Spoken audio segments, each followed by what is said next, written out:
विश्वविद्यालय को गंगा जल से शुद्धिकरण करने का घोषणा किए जाने के बाद संगठन के विश्वविद्यालय कॉलेज प्रभारी अनीश चौधरी और नीरज भारद्वाज ने गुरुवार को सिमरिया से गंगा जल लाकर शुक्रवार को विश्वविद्यालय को शुद्धिकरण करने के लिए गंगा जल लेकर पहुंचे।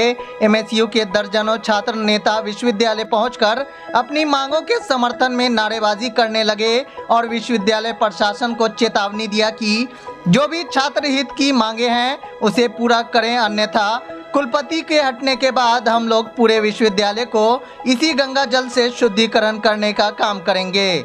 इस बाबत संगठन के सदस्य ने कहा कि पिछले 3 सालों में विश्वविद्यालय की व्यवस्था पूरी तरह से चरमरा गई है, जिसका प्रमुख कारण यहाँ के वर्तमान कुलपति और पूर्व कुल सचिव हैं, जिनके तानाशाही और दमनकारी नीति ने छात्र छात्राओं को काफी परेशान करने का काम किया। शैक्षणिक सत्र अनियमितता हो गया। रिजल्ट प्रकाशन के बाद हजारों छात्रों के रिजल्ट में समस्या आना शुरू हो गया। छात्र संघ का चुनाव बंद कर दिया गया। छात्र नेताओं पर फर्जी एफआईआर कर दिया गया। कॉलेज में बचा हुआ नाम मात्र शिक्षा भी खत्म कर दिया गया। डिग्री बांटने का काम करने वाले इस विश्वविद्यालय को एक व्यापार का अड्डा बना दिया गया। वहीं विभिन्न मांगों को लेकर घंटों उनका प्रदर्शन जारी रहा।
विश्वविद्यालय में पिछले 3 सालों में विश्वविद्यालय में कुव्यवस्था फैल गई है, भ्रष्टाचार फैल गया है। चारों बगल जब जाइएगा तो दलाल चारों तरफ घूमते हुए नजर आएंगे। छात्र सैकड़ों किलोमीटर दूर से आकर सहरसा से, खगड़िया से परेशान होकर 3-3 घंटा 4-4 घंटा लाइन में लगे रहते हैं, 10-10 बार एप्लीकेशन जमा करते हैं, लेकिन बच्चों का समस्या का निदान नहीं होता है। पिछले 3 सालों में जब से यहाँ के कुलपति और कुल सचिव पद पे आए हैं, कॉलेज में छात्र संघ का चुनाव बंद कर दिया गया। आखिर एक कॉलेज में छात्र संघ का चुनाव होना छात्रों का अधिकार है। छात्र राजनीति में कैसे आगे आएंगे? उसके लिए छात्र राजनीति बहुत बड़ी चीज है, जिसके तहत इन लोगों ने एक साजिश के तहत छात्र संघ के चुनाव को बंद करके रखा है। हम लोग मांग कर रहे हैं, लगातार आंदोलन कर रहे हैं, फिर भी यहाँ का प्रशासन हम लोगों का सुन नहीं रहा। पिछले 3 सालों में हम लोगों के ऊपर अनगिनत एफआईआर किए गए, लगभग 9 से 10 एफआईआर मेरे ऊपर किया गया है। हम लोग पिछले 1 सप्ताह पहले यहाँ के कुल सचिव को हम लोगों के पास ऑर्डर आया कि इनको हटाया गया है। उसी के खिलाफ हम लोगों ने गंगा जल लेकर यहाँ पर पहुँचने का काम किए थे, लेकिन हम लोगों ने निर्णय लिया है कि जब यहाँ के पदाधिकारी में कुलपति यहाँ से हटेंगे 2 महीना के बाद, तो हम लोग पूरे विश्वविद्यालय परिसर को गंगा जल से शुद्ध करेंगे। आज फिर लाने का क्या मकसद रहा आपका?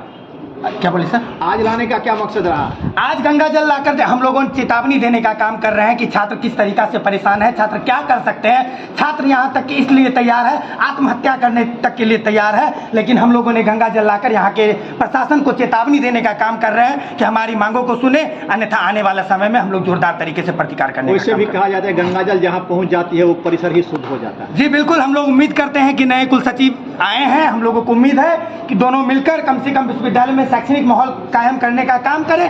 कम से कम छात्रों को 1800 करोड़ का बजट है विश्वविद्यालय का, अगर डिग्री भी समय पर नहीं मिले तो ऐसा विश्वविद्यालय किस काम का? 3 सालों का डिग्री यहाँ के बच्चों को 3 सालों में दिया जाए, और इसके लिए हम लोग प्रयासरत हैं और लगातार आंदोलन भी कर रहे हैं। किसका कुर्सी को आप शुद्ध करेंगे 2 महीने के बाद?